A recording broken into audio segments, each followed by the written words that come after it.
د ایران د صدر پاکستان ته راغلی دی، نو اول خو موږ د دې شکریا ادا کړو.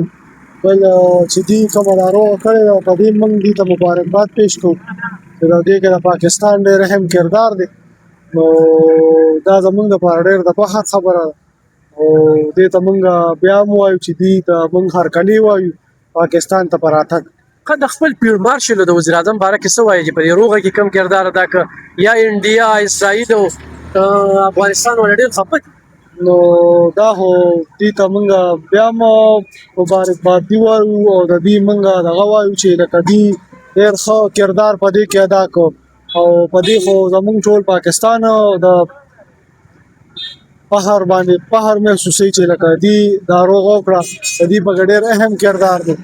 نو د پاکستان ډېر نوم وځلېده نو د دې موږ ډېر شکریا ادا کوو. فیلډ مارشل خو یو بیل سړی و نو د هغې دې الله قدر وکړي چې لکه دا ملکونه یو شي.